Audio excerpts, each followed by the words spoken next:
Et nous enchaînons à présent avec Enjeu Patrimoine. Nous allons tenter de comprendre ensemble quelles sont les évolutions en matière de fiscalité, mais de manière un peu plus générale aussi en matière de stratégie patrimoniale. Des évolutions donc portées par le projet de loi de finances 2024. Nous allons en parler avec Pierre-Elliott Blum. Tout d'abord, bonjour Pierre-Elliott Blum. Bonjour Nicolas. Bienvenue sur le plateau de Smart Patrimoine. Vous êtes avocat associé, notamment spécialisé fiscalité au sein du cabinet Luma. Nous avons le plaisir d'en parler également avec Benoît Berchébru. Bonjour Benoît Berchébru. Bonjour. Vous êtes directeur de l'ingénierie patrimoniale chez Norcia. Alors, on va commencer avec vous, Pierre-Elliott Blum. Évolution mineure, ou en tout cas évolution qu'on pouvait attendre dans ce projet de loi de finances 2024. Évidemment, l'augmentation des barèmes d'impôt sur le revenu. L'inflation continue son cours et donc les impôts s'adaptent finalement à ce niveau d'inflation. Exactement. Alors ça, il n'y a pas de surprise là-dessus. Comme l'année précédente, d'ailleurs, il y avait également une augmentation du barème progressif à l'impôt sur le revenu. Cette année, le gouvernement prévoit une augmentation de l'ordre de 4,8% pour une inflation entre 2023 et 2024. Oui. Et donc, classiquement, le barème progressif à l'impôt sur le revenu est indexé sur l'inflation. Est-ce que ça a une incidence particulière pour les gens qui vont déclarer leurs revenus en 2024 ? Parce qu'on peut se dire effectivement, si l'inflation est aux alentours de 4,8%, on peut s'attendre à ce que certains salaires aient augmenté d'autant, donc les barèmes augmentent d'autant. Est-ce que si jamais le salaire n'a pas augmenté, ou au contraire, si il a augmenté un petit peu plus, ça peut avoir une incidence sur... ces barèmes peuvent avoir une incidence sur ce qu'on va déclarer ? Ça va avoir une incidence sur l'imposition du foyer fiscal, effectivement, puisque si le barème évolue et les salaires évoluent également, si le barème avait été maintenu, les salaires ayant augmenté classiquement du fait de l'inflation, l'impôt sur le revenu dû par chacun des contribuables aurait augmenté de manière disproportionnée. Et donc le gouvernement, pour limiter l'impact fiscal de cette inflation et de l'augmentation des salaires, augmente le barème pour suivre l'évolution des salaires des contribuables. Un mot immobilier à présent, parce que c'est vrai qu'on a vu beaucoup d'articles sur le sujet, justement, au début, en tout cas, des différents amendements proposés dans ce projet de loi de finances 2024. Toujours avec vous, Pierre-Elliott Blum, et puis après on verra avec vous, Benoît Berchébru, peut-être l'incidence que ces amendements aient été conservés ou non.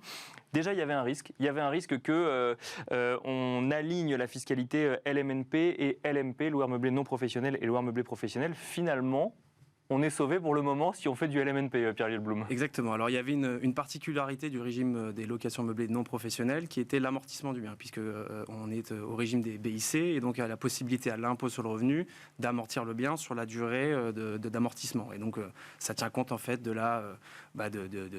l'amortissement du bien qui vient réduire l'impôt sur le revenu. Et au niveau de la plus-value des particuliers, on est soumis à une plus-value des particuliers et donc on ne prend toujours pas en compte l'amortissement du bien, ce qui était considéré pour un certain nombre de parlementaires comme vraiment une optimisation fiscale caractérisée.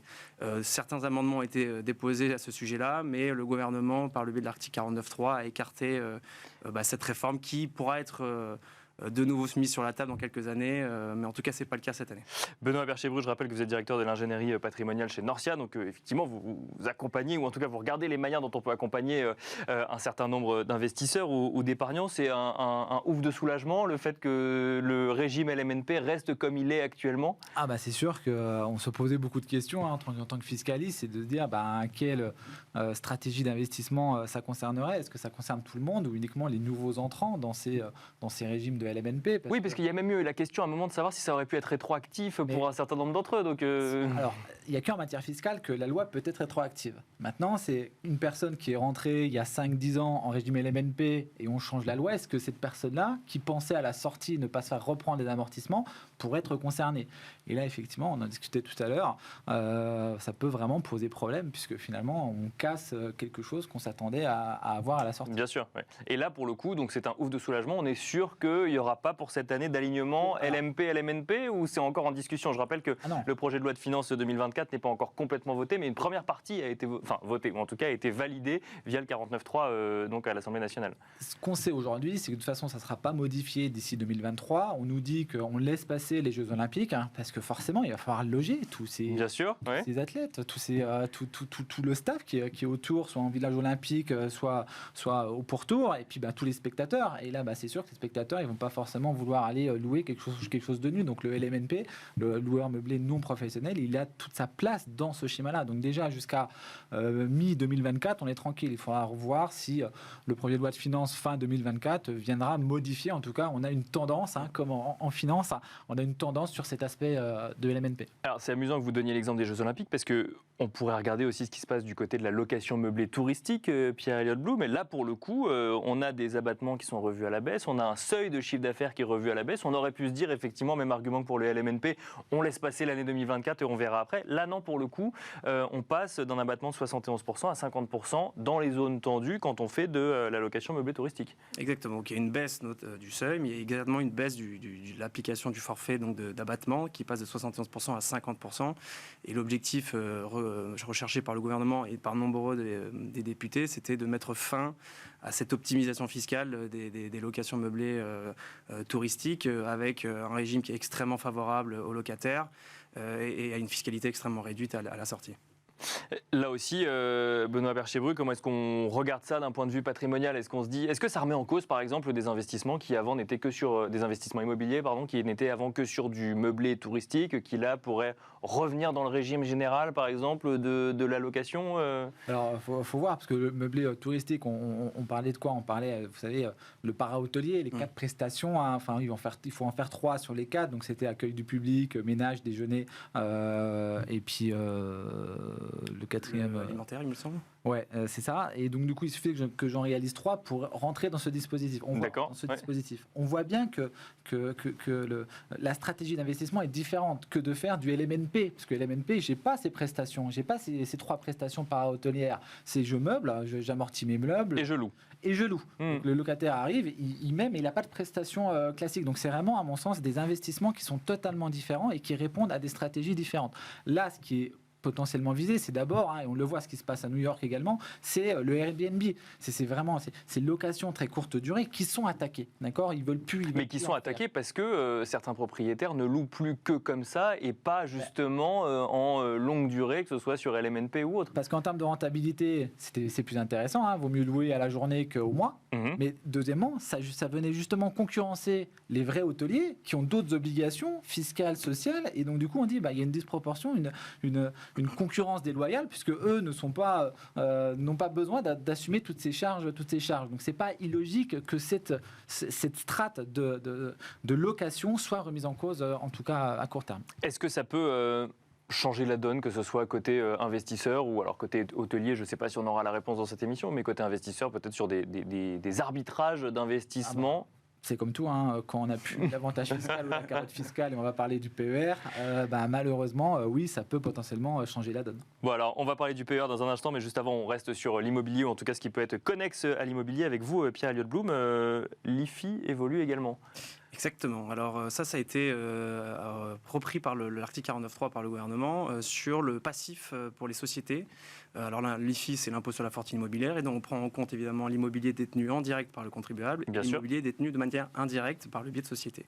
Et dans le cadre du calcul de la valeur immobilière qu'on déclare ensuite dans la déclaration d'IFI, sont prises en compte, quand on a une détention indirecte, donc par le biais d'une société, le passif. Et donc il y avait évidemment des cas d'exclusion de passifs considérés comme des clauses anti-abus, mais n'était pas remise en cause le passif classique, typiquement un compte courant d'associé qui vise à des dépenses classiques autres que l'acquisition de l'immobilier, n'était pas prise en compte. Et donc on avait des valeurs qui étaient minorées par le biais de la prise en compte de ces passifs, et ça a été écarté par le gouvernement, qui maintenant ne prend en compte que les passifs qui sont liés à un actif immobilier. D'accord. Donc ça va avoir un impact assez considérable sur les déclarations d'IFI des contribuables. Pourquoi ? Parce que corrélativement, la valeur des sociétés va augmenter, et donc la part déclarative que l'on va déclarer, la part de l'immobilier qu'on va déclarer dans la déclaration d'IFI va également augmenter de manière considérable. Donc si on payait l'IFI en 2023 et qu'on était à la tête de SCI par exemple, on peut s'attendre à voir son IFI augmenter en 2024 ? Complètement, de part de SCI, mais ça peut être aussi de société opérationnelle. Si on a de l'immobilier qui n'est pas affecté à l'activité opérationnelle, ça peut être différents types de sociétés. C'est pas que les SCI, mais effectivement les SCI, on peut, le cas échéant, voir son montant d'IFI grimper au cours de la prochaine campagne déclarative. Benoît Bercher-Bru, là pareil, alors ça c'est acté. Hein. Ça a été acté. Ça a été acté. Est-ce que c'est à prendre en compte dans une stratégie patrimoniale ? Mais alors, typiquement, ça c'est le moment où on peut se poser ce genre de questions. C'est quand on a construit une stratégie sur j'ai envie de dire, des certitudes en matière de fiscalité et que celle-ci évolue, comment est-ce qu'on adapte sa gestion patrimoniale? Souvent, on constitue des sociétés civiles pour porter l'immobilier d'entreprise, pour se dire le jour où je vends mon immobilier d'entreprise, je conserve l'immobilier. Alors, je commencerai à percevoir des revenus fonciers. En termes d'IFI, dès lors que c'est affecté à l'entreprise, ça reste un actif professionnel. Donc, anti-IFI, c'est sûr qu'avec la modification de cette loi, pour quelqu'un qui avait un hangar, je divise en deux, il y a la moitié qui est affectée à mon activité opérationnelle, chef d'entreprise, et l'autre moitié en locatif, je ne pourrais plus déduire un certain nombre de charges, donc venir augmenter forcément ma base taxable. Et alors là, c'est à un moment donné, il n'y a pas que l'aspect fiscal, parce que détenir de l'immobilier d'entreprise pour tout ou partie via une société civile, ça répond aussi à une stratégie patrimoniale et Bien mode sûr. de détention. Oui, complètement. Donc, je n'irai pas casser tout ce qu'on a pu mettre en place en termes de stratégie. OK, il y a un avantage fiscal qui est un peu moins intéressant, mais ça répondait d'abord à une stratégie patrimoniale globale. De toute façon, on ne fait pas des investissements patrimoniaux sur une simple stratégie fiscale. Jamais. La preuve, on le sait que ça peut changer à tout instant, donc surtout pas. Un mot sur le PER, vous le mentionnez tout à l'heure, Benoît Bercher-Bru. Alors là, on va parler du plan épargne retraite, mais pour les mineurs, avant, un parent pouvait ouvrir un PER pour ses enfants quand il avait moins de 18 ans. Ce ne sera plus possible.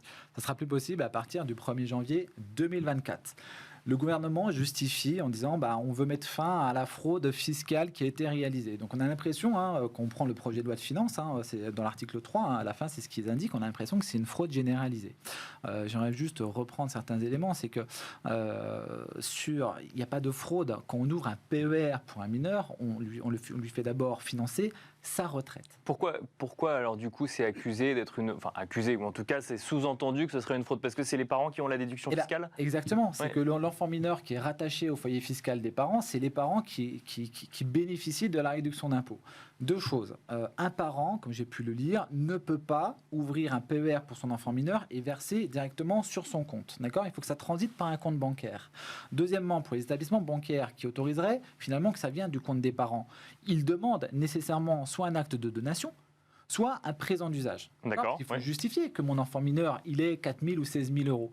Pourquoi 16 000 euros ? Parce qu'un enfant mineur, quand il ne travaille pas, c'est le minimum. Donc le minimum, c'est 10% du PAS, plafond annuel de la sécurité sociale. Pour 2023, sur les revenus 2022, c'est 4 114 euros.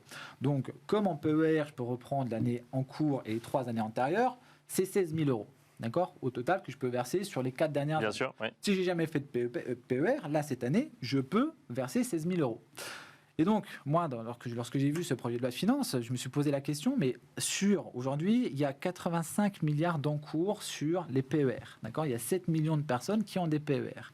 Sur ces 7 millions de personnes qui ont des PER, combien il y a de PER mineurs ? Votre confrère, votre consoeur, dans l'Express, a interrogé Bercy, et donc Bercy répond, il y a 3 000 PER.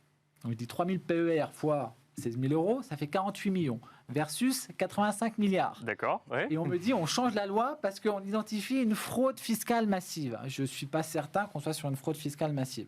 Je rappelle que le PER avait d'abord un avantage, c'est que, je pouvais bloquer l'argent jusqu'à sa retraite. Parce qu'aujourd'hui, en assurance vie, je peux mettre une clause d'inaliénabilité, mais c'est bloqué jusqu'aux 25 ans. C'est-à-dire que moi, mon enfant mineur, au 26e anniversaire, il récupère les droits, il peut racheter son contrat. On finira là-dessus, mais ouais, allez-y. Le PER me permet finalement de bloquer cet argent, mais derrière de pouvoir le récupérer, notamment pour l'acquisition de la résidence principale. Merci, désolé, il va falloir qu'on s'arrête là, Benoît Bercher-Bru. On n'aura pas eu le temps de parler du plan épargne avenir climat, mais on fera une autre émission dessus. Merci en tout cas Benoît Bercher-Bru, directeur de l'ingénierie patrimoniale de Norcia. Merci Pierre-Elliott Blum, avocat associé spécialisé fiscalité au sein du cabinet Luma. Et quant à nous, on se retrouve tout de suite dans l'œil du CGP.